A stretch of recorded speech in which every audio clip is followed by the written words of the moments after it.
What's going on, Falcon fan? This is your boy Ricondo. Come back at you with another video. Today we're going to talk about some more Atlanta Falcons coaching news.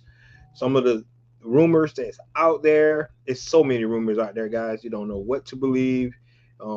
We got some potential, insiders, guys that have predicted stuff before, saying that this could be what the direction going. You had other people going a different direction. So at this point right now, guys, we really don't know what's going on with this Atlanta Falcons coaches search. But I can tell you this much. Next week, it's all gonna come to a head. It really is. It's all gonna come to a head because guess what, guys? They really do not have that much time. So with that being said, if you have not already, go ahead and please subscribe to the channel. Please go ahead and hit that notification bell so you know when I drop another video. Right? Please let all the people all in the YouTube universe know that this is the place to be if you want to get some real Falcon insight with the mind from Ricondo himself and share it throughout the YouTube universe. And then I'll let you know when we talk about with these Atlanta Falcons. So guys, I'm gonna get right into the video today. What I want to talk about, Eddie says, what's going on, Ricondo? My favorite Cowboy lover. Yes, I love the Cowboys, man. I love to hate on the Cowboys. I don't hate the Cowboys more than I hate the Aints though. So you good on that. So I can say that much. Think Cowboys probably second to the Aints, but the Aints first. 100%. I hate the Aints more than anything. And the Cowboys, I really don't hate the Cowboys. Really, I just hate their fans. So I'm just gonna say that much. I want to say that much. Let's get this coming right here before we get started. Everybody says we need Clint Kubiak. We need to keep our defensive coordinator and get our offensive coach that can unlock all the talent we got on offense. So, so before I go into what I was going to talk about, Dave, this is the mindset. I can tell you this much from listening to most of you Falcon fans and stuff like that. Is that everybody believe that defense is fine. We need to fix the offense, and they need to go get an offensive minded coach. Right? That's the sentiment that I'm getting from most of the Falcon fans. Um, but when you look at the coaches that the Atlanta Falcons have been interviewing, if you go look at the list of coaches that Atlanta Falcons have been interviewing so far, um, it's been more defensive coaching than offensive coaches. So that's kind of tells you they might have a different mindset than you guys. So I just want you guys to think about that and get your mind right around. It might not be an offensive minded coach, and you hopefully whoever they bring in a good offensive coordinator to get this offense the way it's going to be going. And I'm going to talk about it just a little bit more, my mindset on that, because I'm trying to keep an open mind because it's so fluid. Um, it's a whole new leadership, going on with the Atlanta Falcons right now. So we got to kind of not look at what they used to do and maybe what they're trying to do now. They brought in these consultants and things like that. So we just hopefully we understand what they're doing and hopefully it works. But it might not be an offensive minded coach. But so that's where I really wanted to start today by just saying that because I know a lot of the Falcon fans um looking at offensive minded coaches and thinking that they're going to go that route. And they might not go that route. I mean, just by the number of defensive coaches they have actually interviewed, and we might just not get what we're looking for in that sentiment. And hopefully, whatever they do, it works in our favor. That's that. I'm just going to say that because I at this point, like I said yesterday, I said my dark heart with Mike McDaniel. But guys, I really don't know at this point because it's like it's all over the place. And I'm gonna give you my point in just a minute. But first of all, before we do that, what I really want to talk about is the interview cycle, right? And so since there are so many NFL coaching, vacancies out there this year, it's getting a little messy. And what I mean by that, because you got a lot of coaches that's interviewing that's still in the playoffs right now. And all those coaches is actually getting, opportunities to interview with all these different teams, right? But the question is when do you guys get time to like prepare for the games that they got going on, right? So it's kind of messy, man. And you want the coaches to make sure that they're prepared to to do their job that they're currently in, but then you want the team to don't rush the process because they're trying to get these coaches and not do their due diligence and make sure they get the right coaches. So that's one of the things that that this interview cycle is really hurting, and a lot of the teams right now. What I'm hearing is kind of don't like the fact that some of them feel like we should wait till after the Super Bowl to start talking to coaches. The only issue with that is the combine starts 2 weeks after the Super Bowl, guys. Used to be 3 weeks, right? But when they added the extra game on, go get that 17th game on to the schedule, now it's only 2 weeks away. So that just tells you that NFL season starts like right over within 2 weeks time frame. Then you have these All-Star games. Remember, you still got the Senior Bowl going on. You have the East West Shrine game. You have all these games going on, and so they get right to work. So it's important for these teams that don't have coaches right now to actually be able to get their self in, get their staff hired, so they can start looking at these rosters and trying to build for 2026. So I understand that a lot of teams don't like what's going on. I know it's not fair to the team that's in the playoff because it's really not.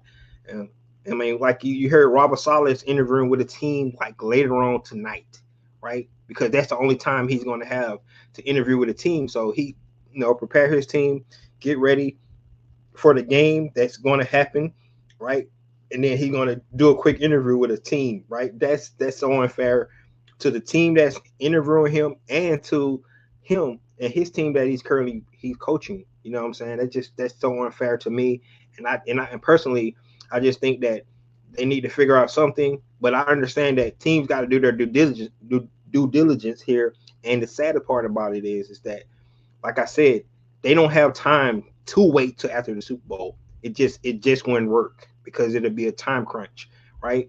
And then the factor to add even more to that, you have to honor those rules that I talked about yesterday, that Rooney Rule, where you have to interview two, minority coaches in person. So that just add even more to it. And if you any minority coaches that you're trying to talk to that's in the playoffs, you have to wait till they're finished before you can get them in person. So it's just a lot, guys.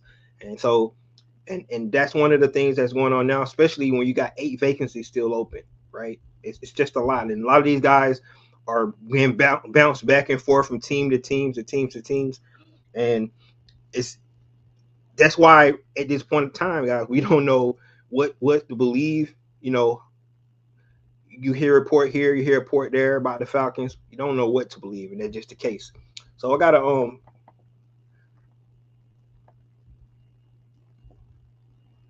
appreciate you for the donation, man. Our defense is good. Our offense couldn't sustain drives consistently, 100%. That's why it baffles me that Zach Robinson's getting all these interviews for offensive coordinator jobs, because our third down, and they did a if you go look at the statistics, third down, Atlanta Falcons was in the bottom half on third down percentages entire season. I told you guys it was a big split between the first 8 games and the last 8 games, but from the entire season, the Atlanta Falcons was in the lower half in third down percentages, right? And that's the part you're talking about couldn't sustain drives. We just could not stay on the field, and it looks so hard to me when I watched the Atlanta Falcons play offense this past season. It looks like it was just so hard to move the ball. And then you look at other games and other teams, and the play designs where guys be wide open, and it looks like they're just running a really good offensive scheme. And in Atlanta case, it looks like it was just really hard, like pulling teeth, man. Every drive, like pins and needles, right? Third and short, everybody knew what was going to happen. It was so predictable. Um,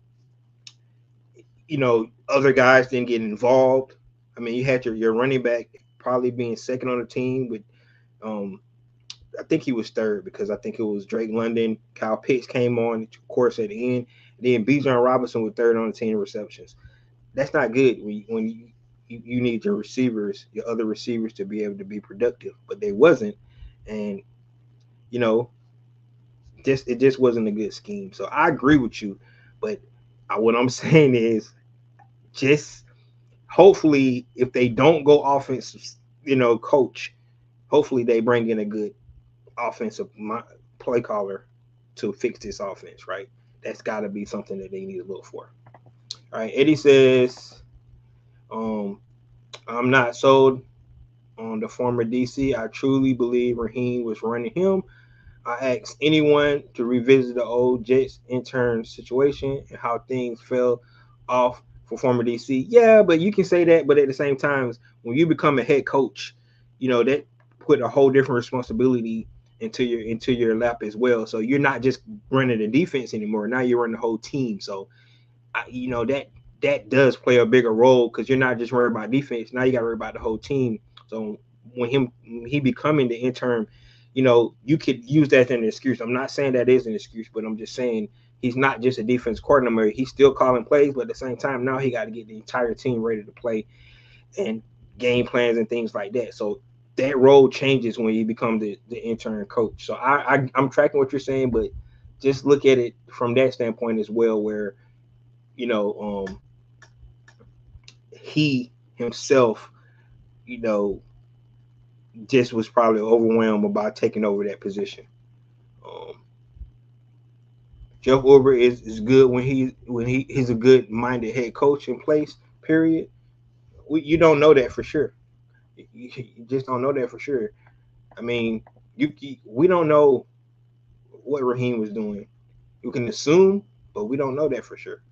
All we know when Jeff Ulbrich was with the Jets, and we know he had Robert Saleh there being the head coach, that defense was top 5 for numerous of years. So he had to learn something. So just think about it that way. I thought GM should interview the head coaches. Why can't they just stop advertising who they interviewed? Because in this case, when we were talking about Good Evening, Miss Maggie, in this case, Matt Ryan is making the hire for GM and coach. It was already talked about when he did this interview. So I understand you saying the GM should hire the coach, but the GM is not hiring the coach.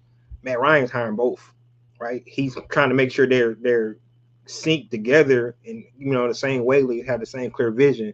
But the GM is not hiring the coach. Matt Ryan is designated to hire both guys. So that's why it's in that instance. If and when Kubiak, he will bring along those defensive Seahawks with him, especially when the talent is upstarting. The Seahawks run the similar defensive program like Raheem was doing. Raheem is not here anymore. We need to stop talking about Raheem. He's gone. Raheem is gone. We don't care about Raheem no more. Like he had his chance, man. It's done deal. All right, so guys, before we get into the the whole rumors and things like that, I really want to talk about the interview cycle, and so but I do expect the Atlanta Falcons to start second interviews next week. So be on the lookout for those second interviews next week. It's going to be huge to see who they bring in for second interviews, because then it can start bringing a little more clarity who they're actually looking at. So that's one of the things that we definitely look at. Look at those second interviews that starts. It's going to be started next week. If you go back to the rules that I had, next week is the last window, especially for guys that's going on to NFC Championship and the Super Bowl. Next week is the last week, right? Because they can interview guys after the divisional round and then after the Super Bowl.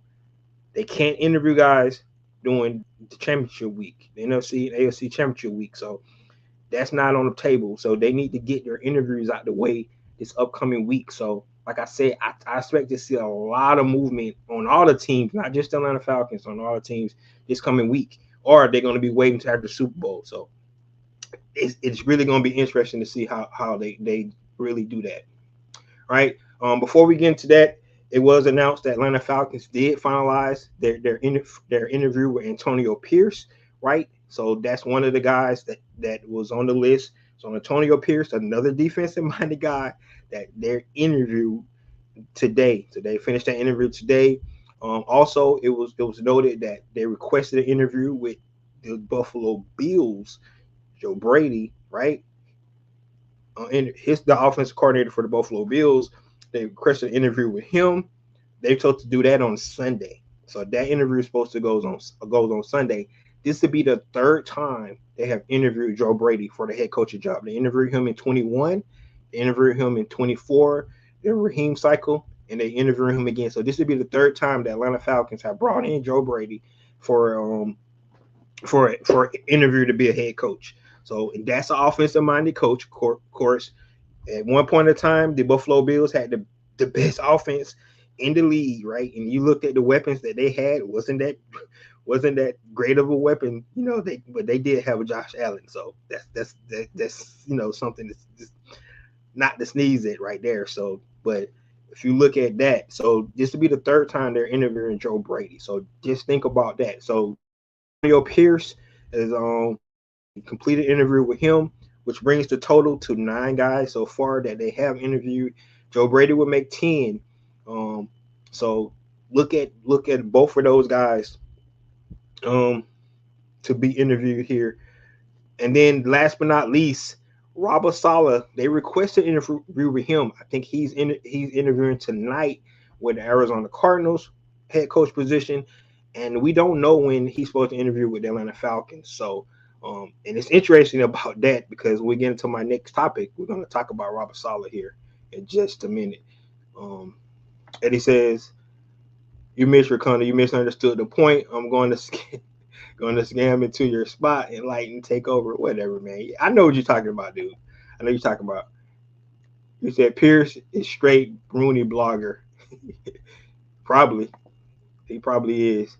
Joe Brady will get Penix up to par. Facts. Yep. Joe. Like I said, this is the third time they're interviewing Joe Brady. So, and you saw what he was able to do with Joe Burrow at LSU, right?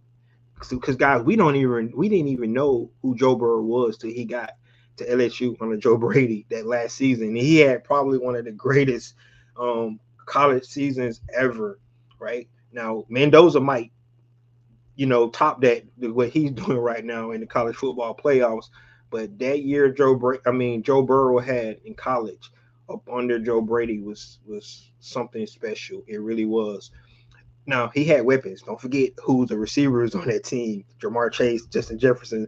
Those guys didn't hurt that have those guys there. But Joe Burrow had a great last season his collegiate career. So and Joe Brady was part of that.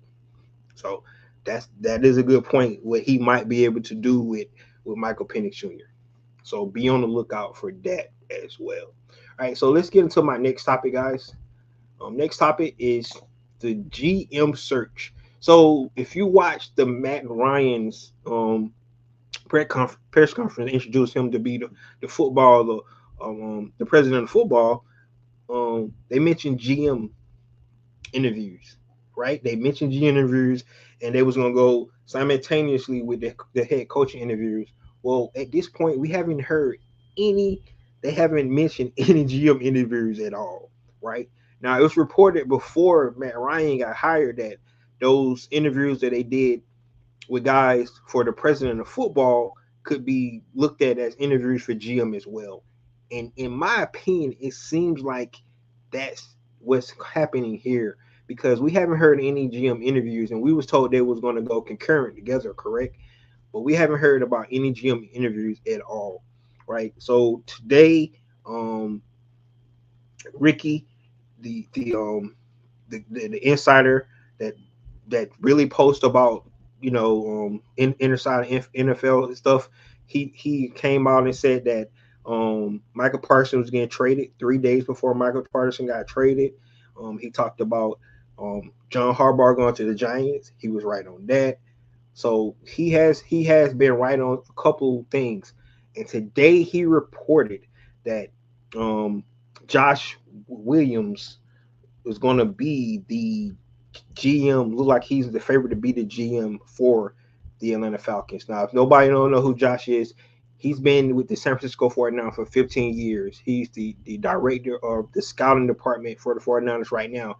He's been with those guys for 15 years. So he has a lot of extensive work with the 49ers, up under John Lynch. And we have seen the talent that the 49ers have been able to assemble, over the years, right? A team that's been in the Super Bowl numerous of times, been in championship games numerous of times, been in the playoffs numerous of times. And you look at the personnel, the players that they have brought in over that time, you bring that kind of experience in, I think would be really beneficial for a guy like Matt Ryan as well. Bring in somebody that experience that's been, with the organization 15 years, pretty definitely know how the organization should run. I think he would come in and hit the GM spot, hit the ground running, man. Like I said, if you think about the timeline I talked about earlier, we need somebody with experience to come in and be able to hit the ground running.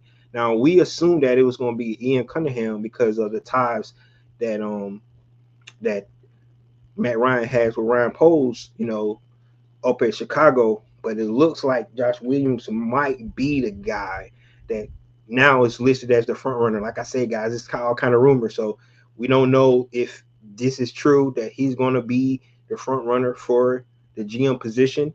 But to caveat with that, they also said that if he does become the front runner, he probably want to bring in Robert Saleh to be the head coach.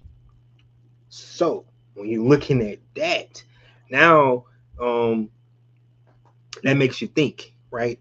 And I go back to the conversation I had with you guys yesterday about interviewing all these defensive-minded coaches, right? And enter Robert Saleh. Now, like I said, Atlanta Falcons hadn't even interviewed Robert Saleh yet. So this is why it's kind of, they just like he's throwing something up against the wall because they haven't even interviewed the guy yet. And, they say he might be the favorite to be the head coach. Well, he haven't even interviewed with the team yet. And we know Robert Saleh's record with the New York Jets,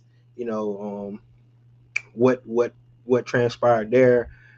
His quarterback situation wasn't ever right there.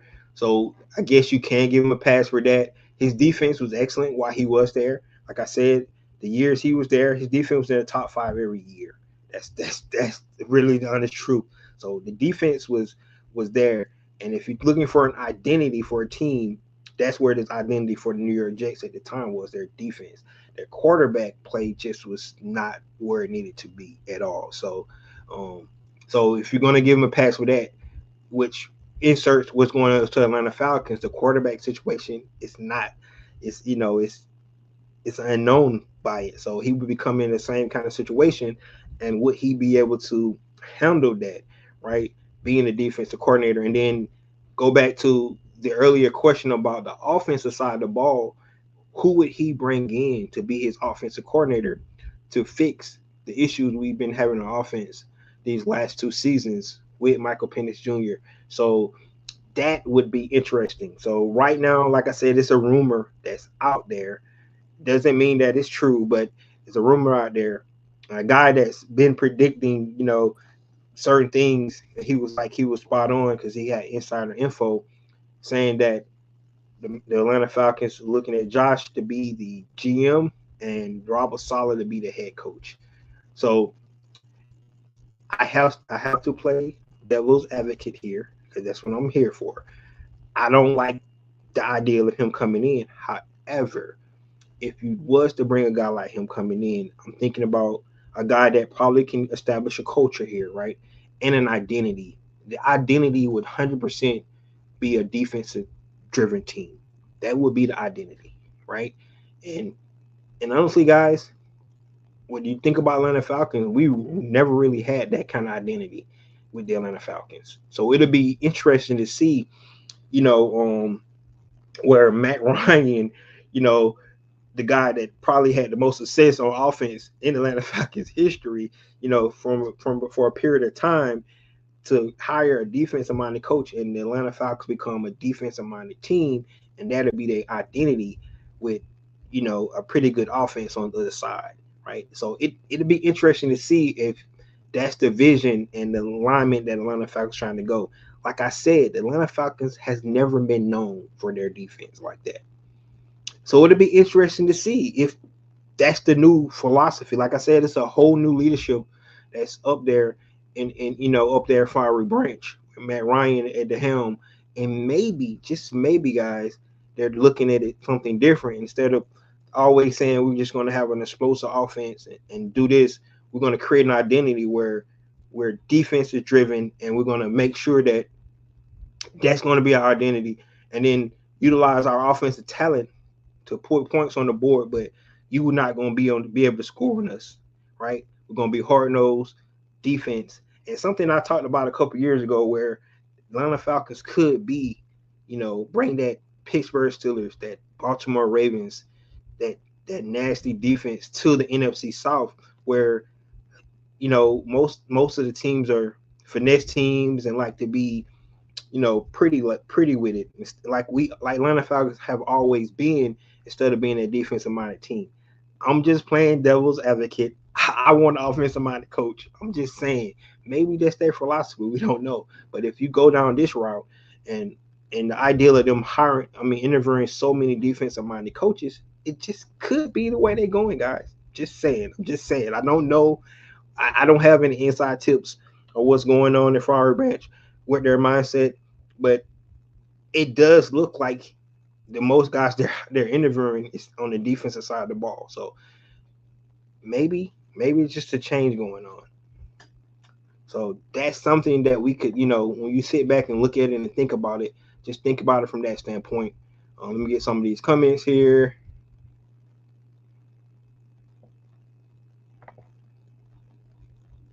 I knew he was. JB turned down coaches, hiring jobs just to come to the NFL. Okay. You say Josh Williams is a strong candidate from the 49ers. He is. And just for you guys know, he was the runner-up for the GM position last year for Jacksonville Jaguars before they brought in Trent Baalke. So he was almost the general manager for the Jacksonville Jaguars last year. So he does have the experience. This guy is an Ivy leader. He's smart. So it would be a good hire. It would be a good hire.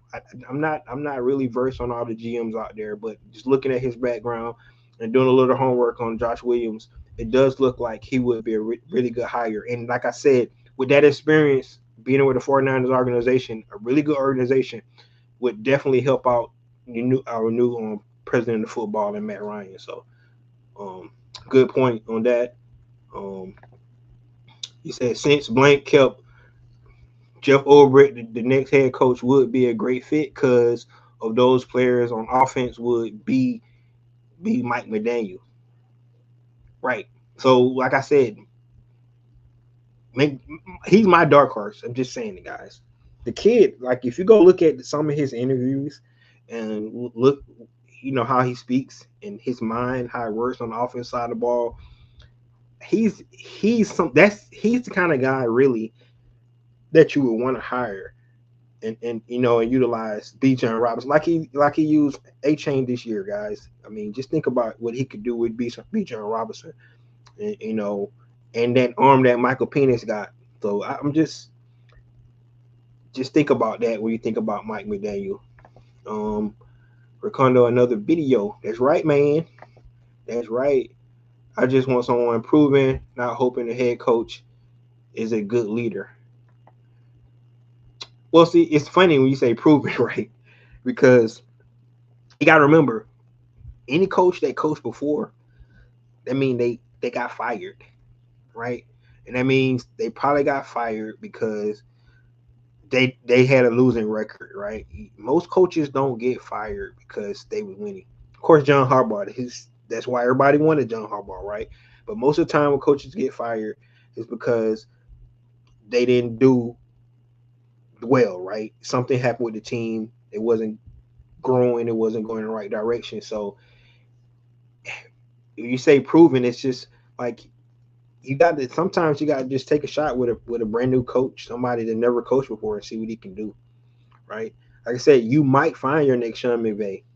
You might find your next Mike Tomlin by going down that route. So um, it's sometimes it's a crapshoot, guys. Maybe you never know who you're going to get in there, and then you could find a guy that didn't do so well at one organization and then go to the next organization, i.e.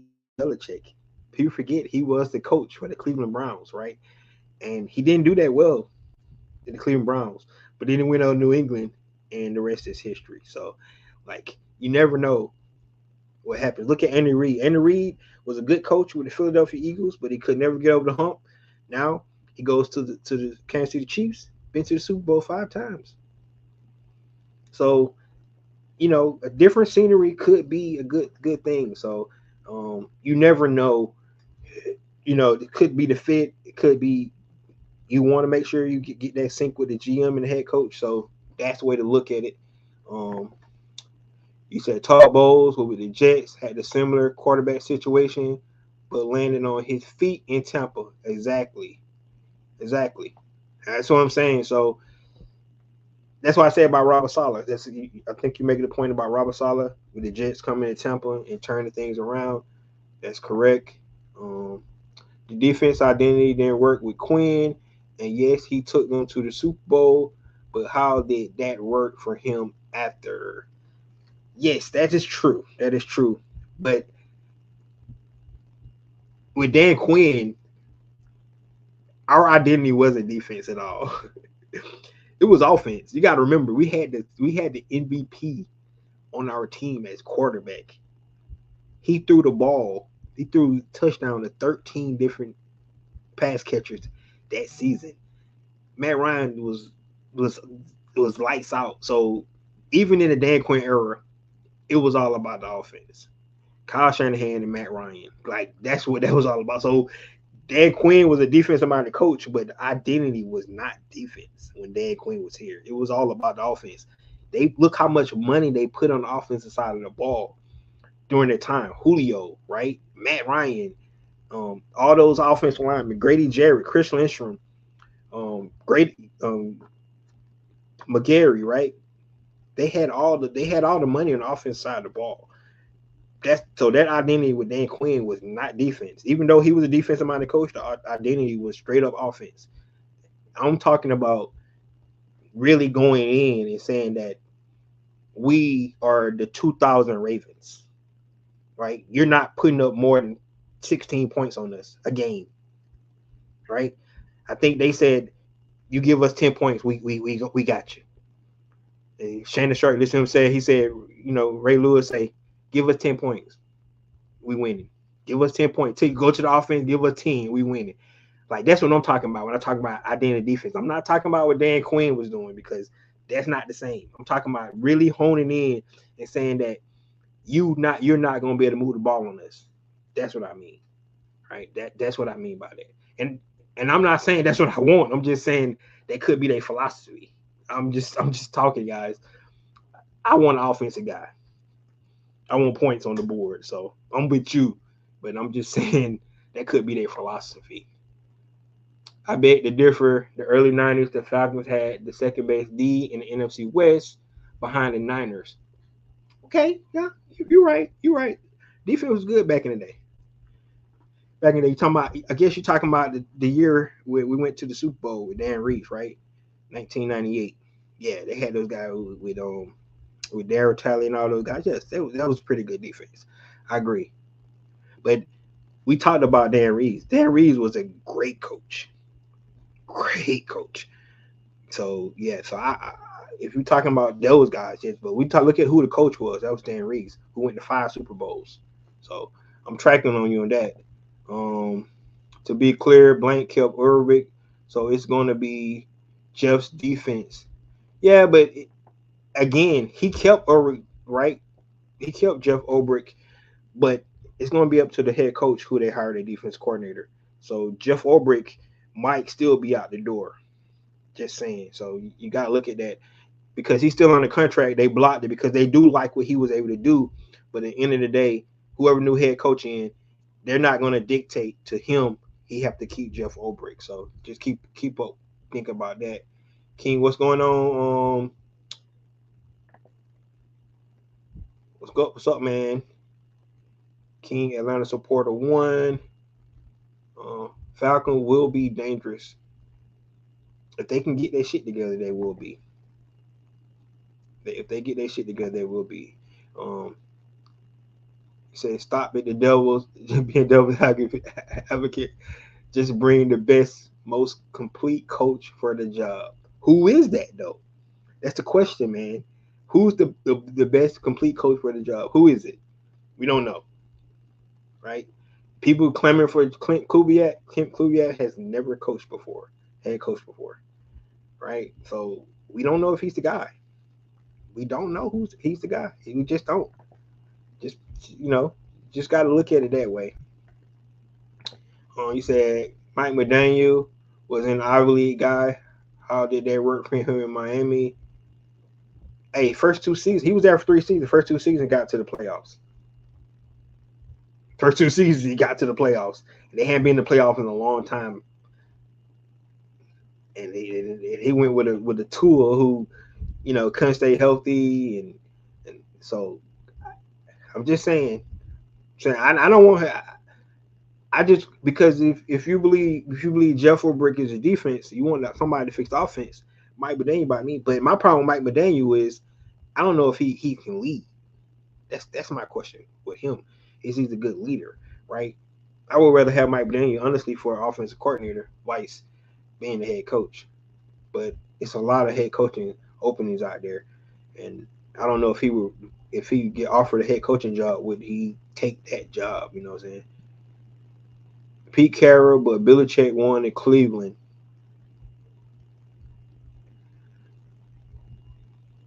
No, Pete Carroll left New England. You guys remember, right? Yeah, Pete Carroll left New England, and then when he left New England, Bill Belichick went. But some people saying that Pete Carroll might have built the New England Patriots that first. But 20 years and winning all those divisional, winning all those AFC East titles. But he did have Tom Brady too. So I don't know how much credit people want to give Bill Belichick. I give him a lot of credit, but a lot of people thinking it was Tom instead of Bill. I just don't like the team to be the trial, teams of these coaches. You say you don't want to be the trial. Exactly. We might be that though. And it's because there's so many openings, right? It's not like you got your choice to pick from. Because it's 8 openings. So somebody's gonna get a brand new coach that ain't never coached before, and they taking a chance on it, whoever it is. And it could be Atlanta Falcons, the one taking the chance. So just saying, man, Kyle Shanahan was the MVP. No, the MVP was Matt Ryan.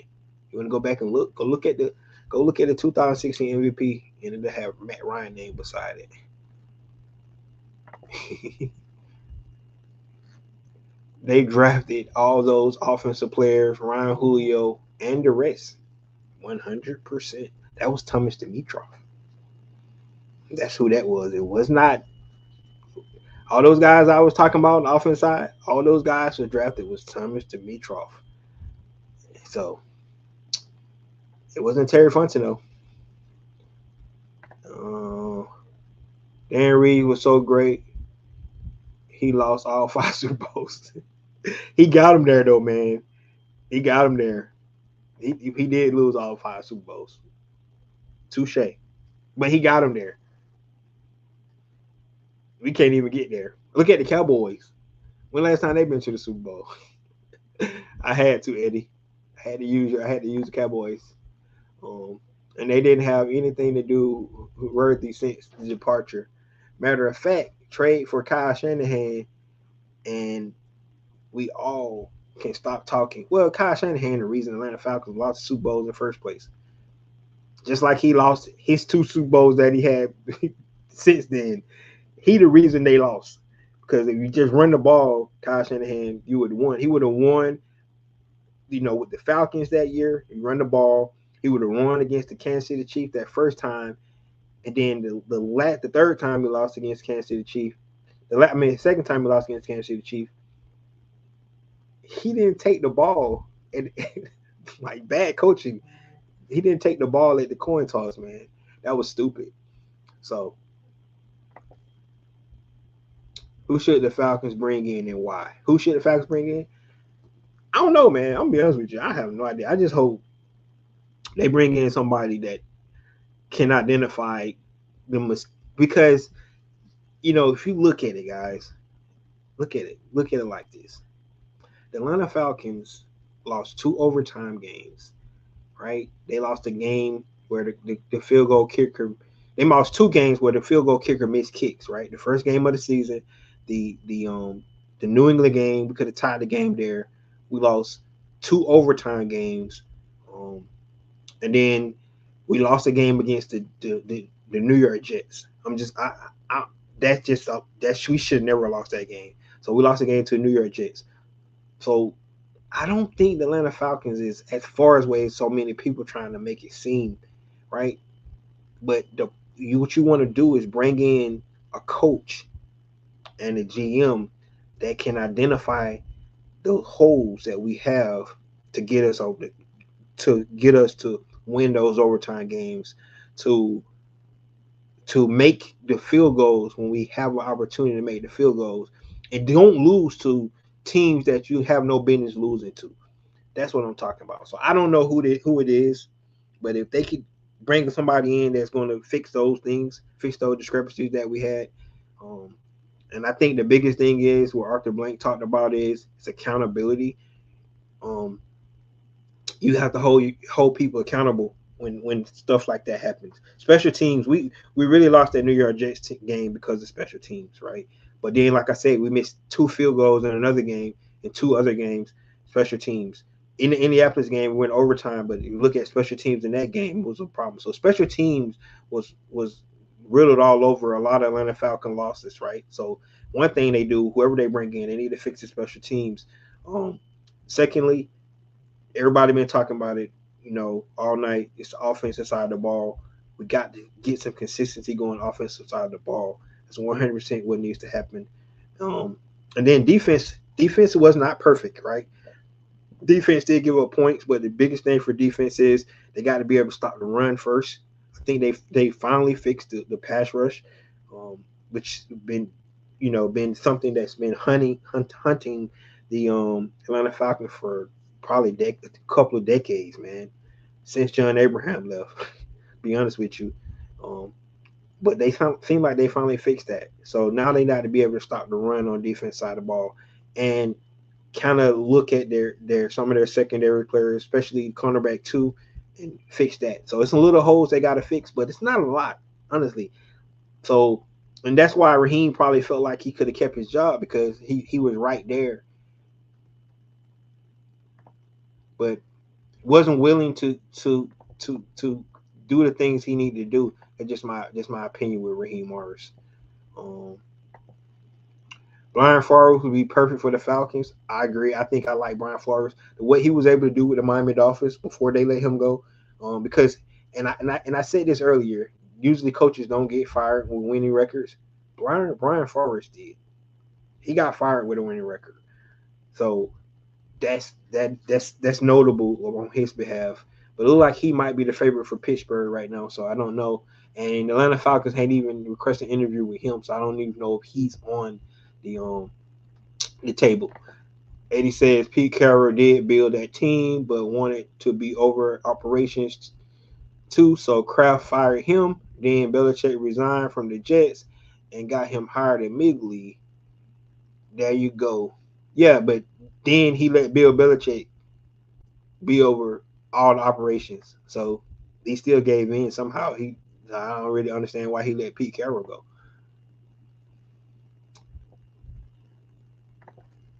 He said Mark Levy has passed away. Yeah, Mark Levy was a great coach too, man. Rest in peace, Mark Levy, man. I didn't say Kyle will win Super Bowls, but he will get them there. He sure will. I agree with that, man.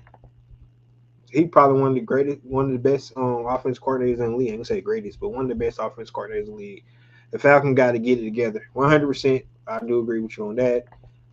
He said Dean Fabrizio will be far a good coach and take them Georgia birds to the promised land.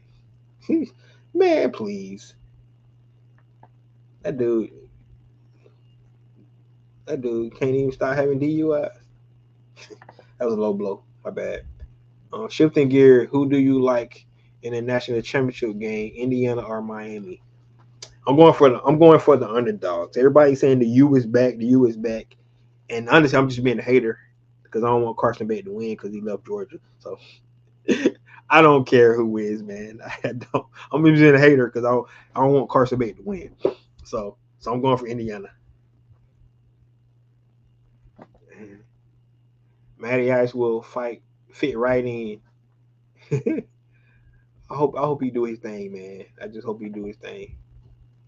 Uh, uh,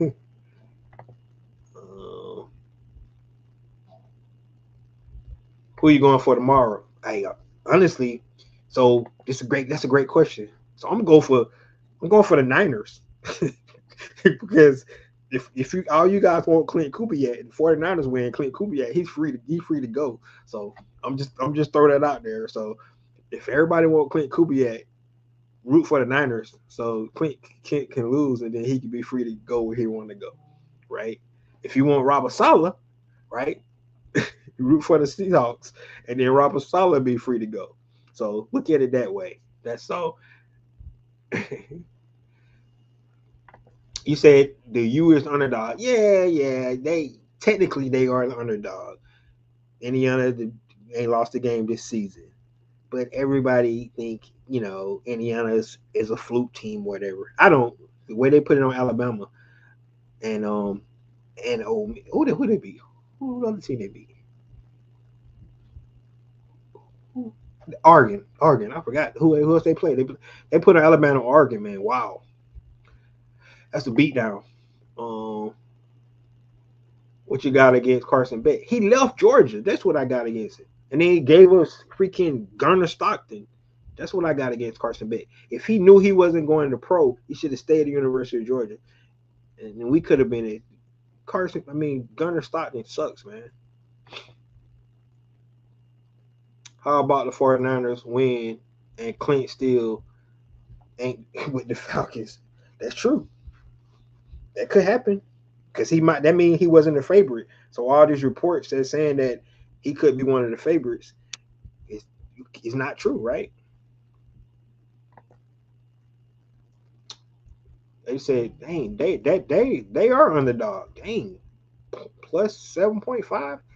They are underdog. That's big too. That's huge. Who should be our general manager? Like I said, I'm going. I'm not a general manager. I'm gonna be honest with you guys. I don't know a lot about general managers because I don't really look at that kind of stuff. I guess you look at the teams that build the stuff, but it looks like right now, like I reported earlier, Josh Williams, like he might be the front runner. A guy that was with the San Francisco 49ers for 15 seasons.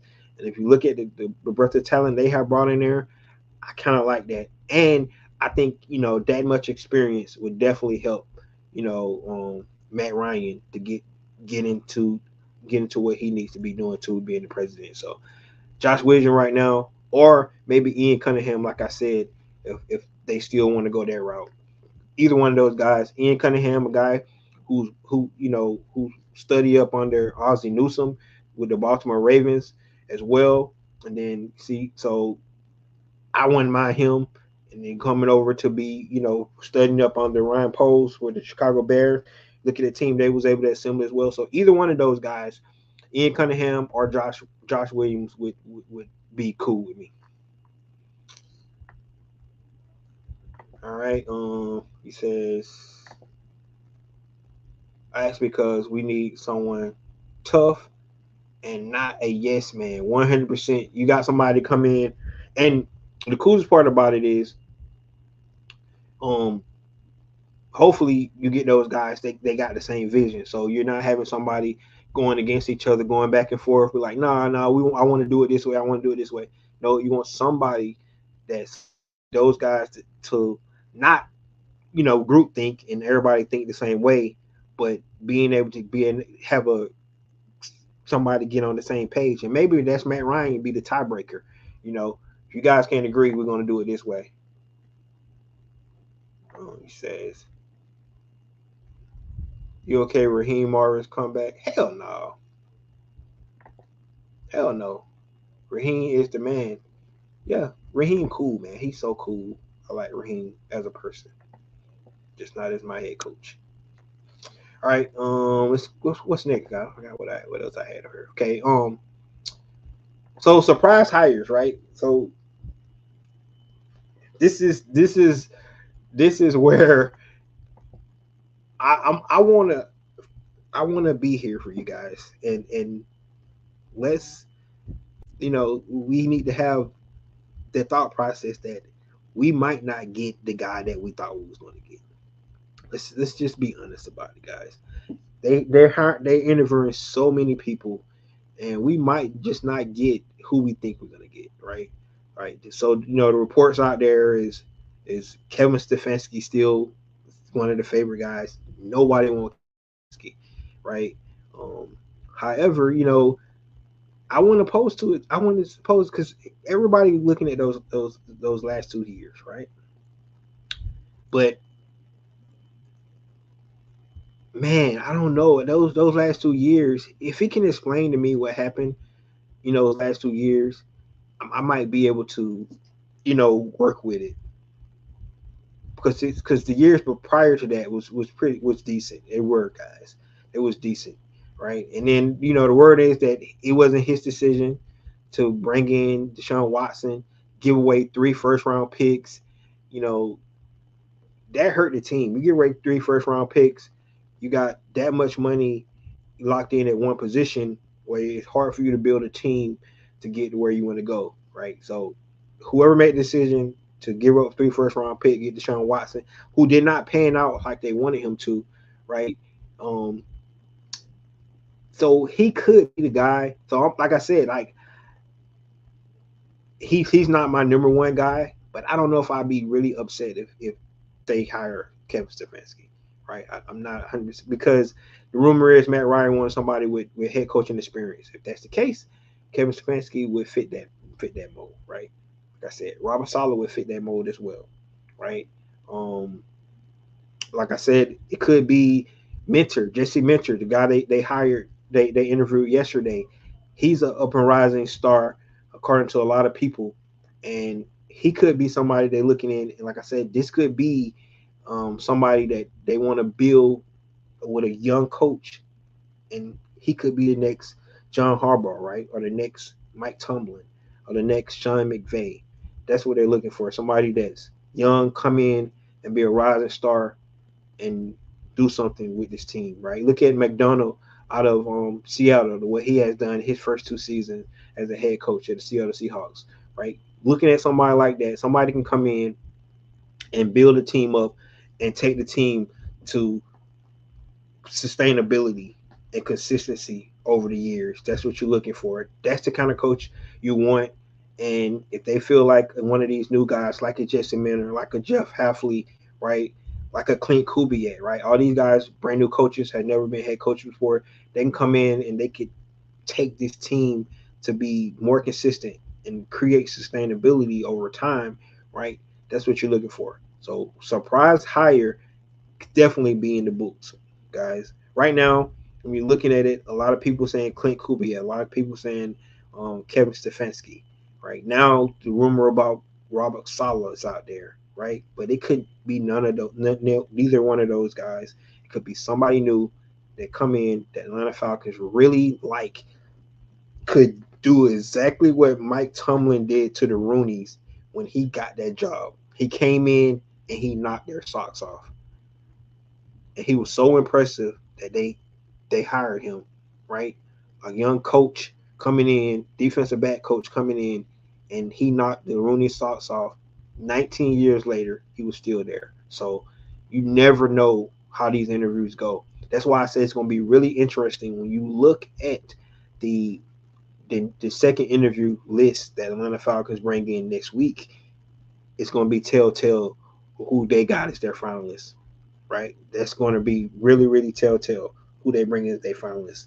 So we don't know who they are. They haven't named anybody yet, but we will definitely know coming up here after this division round, and we'll start to get a more clear idea of who they're looking at. So surprise hire, don't be upset, guys. Let's see where this thing take you, right? Don't let's see where this thing take you and see if the vision of the new regime in Atlanta is where we want to go. Because we at this point in time, you might not get your guy you think that's going to be able to turn it around, but this guy has never, if you know, he might not have been a head coach before, so we don't know if that person, whoever they get or who you wanted, was going to turn around anyway. So just keep that in mind. I want to get everybody, you know, not to get so, you know, tied up to one guy, right? Because that might not be your guy, right? So for me, I don't have a certain guy that I'm just so locked in on that they have to get this guy. Because I've seen a lot of fans that they so tied in Clint Kubiak. If we don't get Clint Kubiak, they're going to be upset, right? Some people are tied in on Kevin Stefanski, believe it or not. If we don't get him, then they're going to be upset, right? Some people are so against guys like Robert Saleh, right? So what I'm saying is keep an open mind. Let's see where this thing go and see the staff they build, whoever they bring in, because that's going to be important. You got to build a great staff around you, um, and make sure that you have good special teams. Special teams is a must this year. Um, Offensive coordinator is 100% a must. If they do get an offense coordinator, do they bring in a good quarterback coach for your young quarterback? These are the things you're looking at. So even whoever they bring in as the head coach, the staff that they assemble is going to be important as well. So let's look at that, right? See if they bring in a Jimmy Lake, right, or a Zach Robinson, who has never called plays before. See if somebody make a mistake like that, and then hoping it pans out and work like they want it to. Or maybe they bring in a seasoned play caller, somebody that they seen that have reps in that knows how to call plays, right? It could be Joe Brady, guys. He could be the guy. Remember, this is the third time Atlanta Falcons have interviewed Joe Brady, and maybe this time, third time, third time is a charm. So you never know who they bringing in.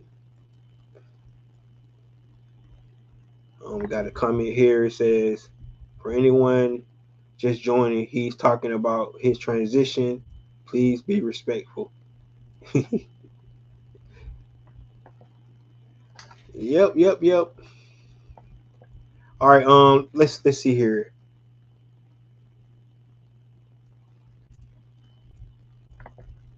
Say Matt Ryan is interviewing lots of different people. Yes, it's not. It's not. It's really not like a type of coach he interview. He's all over the place, which is good, man, because you want to listen to everybody, man, and see how their brain works, and maybe you might find that diamond in the rough. You just might find it, right?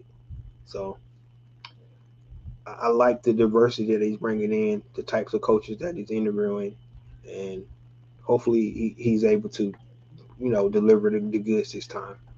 All right, this is something that a lot of people been talking about. This is the last topic I'm gonna talk about tonight. Some coaches might go the coordinator route this year. So, because there's so many offensive coordinator spots open, um, and some of these guys that are interviewing for head coaching jobs are interviewing for offensive coordinator jobs as well.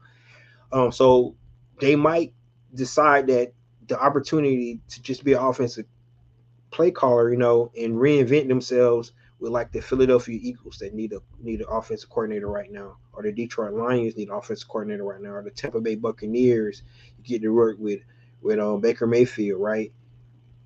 Detroit you get to work with Jared Goff, right? So you're able to reinvent yourself. Maybe you want to take a break from being a head coach, the head man, go work up under one of these teams with a really, really good team like the Philadelphia Eagles or the Detroit Lions or the Tampa Bay Buccaneers, and reinvent yourself and then come back the next coaching cycle after you have proven that you still a brilliant offensive mind, right? And so a guy like Mike McDaniels, right? He's interviewing all over the place.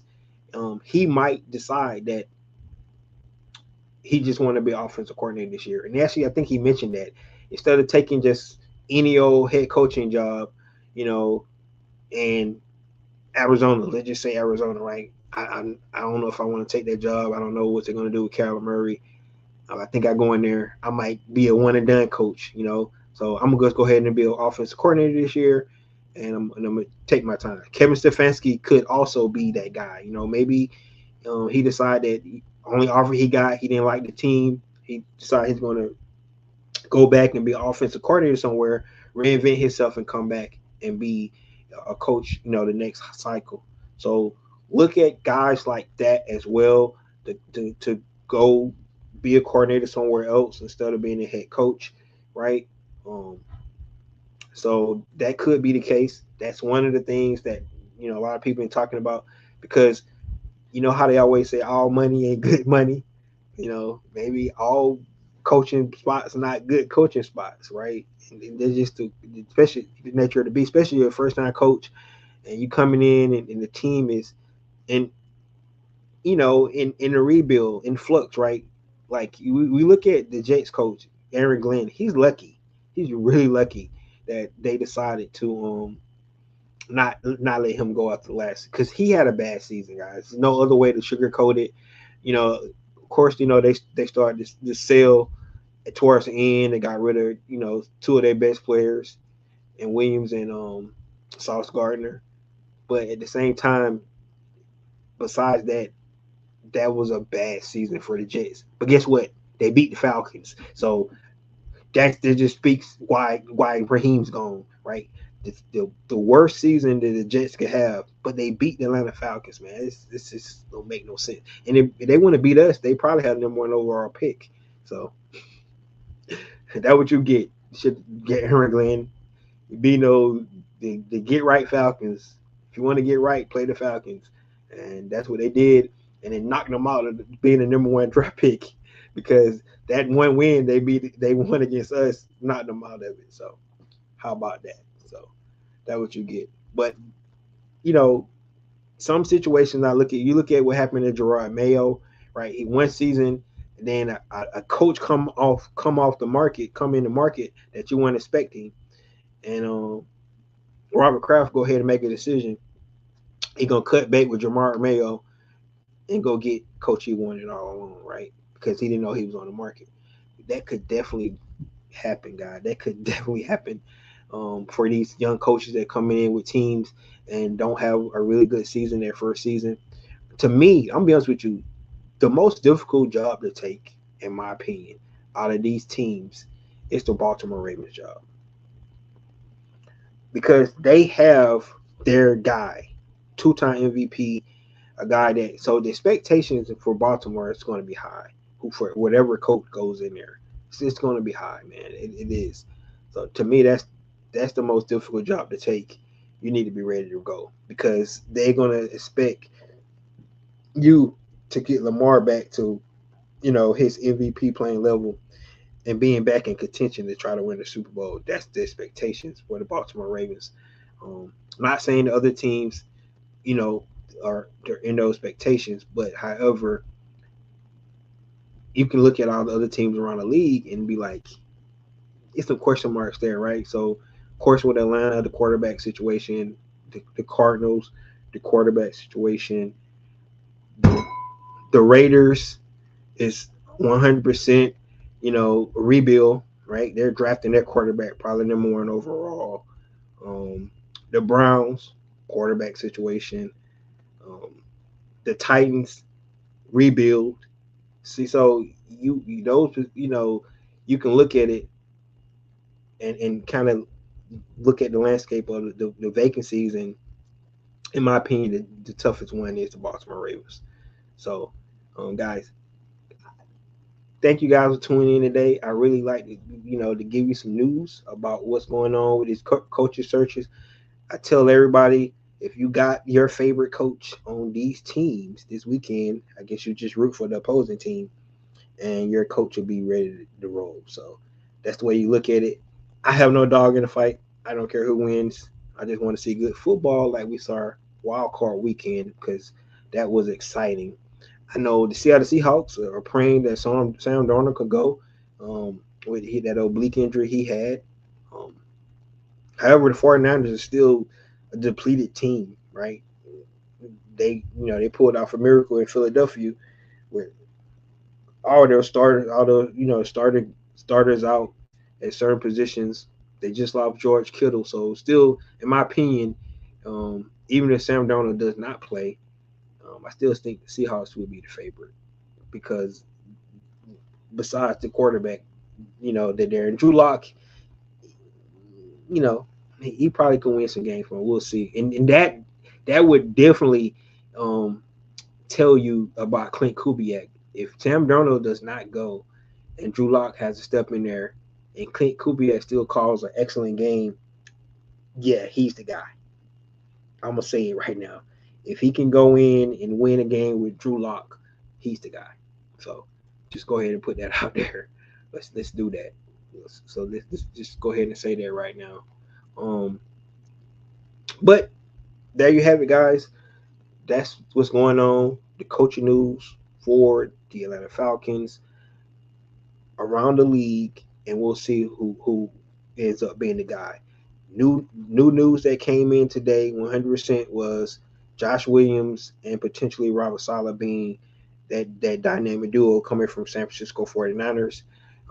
Right now, you're looking at the better favorites. It's still Clint Kubiak and Kevin Stefanski. That's if you're betting on it right now, that's where they have, you know, betting right now who's going to be the next head coach for the Atlanta Falcons. Like I said, my dark horse, I'm still going to stick with it, like McDaniels, um, because I just think he has some offensive chops there. And if we're looking to try to fix the offensive side of the ball, that's where we're going to go. And in that case, I think they probably keep Jeff Ulbrich and keep the defense intact, and we'll see who we hire as special team coach, so on and so forth. So um, let's see how this thing end up, man. Because we have a lot to talk about. And keep in mind, right after the Super Bowl, 2 weeks later, they're out in Indianapolis at the combine. So whoever the new coach is, whoever the new GM is, they come in, they're gonna be working with their hair on fire, trying to play catch up. Because they gotta look at their roster, identify holes. They gotta find out who their own free agents are, right? Do they decide to keep their free agents in house, right? It's so many decisions got to make. So, and they need to do that in that short period of time because before you know it, new league year be here March 13th, and those some of those decisions got to be made. Of course, the decision on Kirk Cousins need to be made. Whether they're going to franchise a guy like Kyle Pitts would need to be made. So it's a lot of stuff, and then free agency open up as well, and that's going to be a huge time frame to maybe try to fix some of these holes that Atlanta Falcons got. We don't have a first round pick this year. They need to put that into they cabinet too and figure out how they're going to maneuver the draft as well. So it's a lot of things that the Atlanta Falcons new brass going to have to think about, and they need to hit the ground running. Like right now, those front offices are already working on all this stuff. All other front offices, even the ones in the playoffs, their front office is working on all this behind the scenes stuff, getting ready for what's going to happen 2 weeks after the Super Bowl. And Atlanta Falcons and the other 8 teams that's still looking for coaches is behind the power curve. So that's where we're at, guys. Thank you guys for tuning in. If we get any more news, any more updates, any more coaching high interviews, I'll definitely come back on and get your thoughts on those things. This is your boy Ricundo coming back at you with another video. Peace.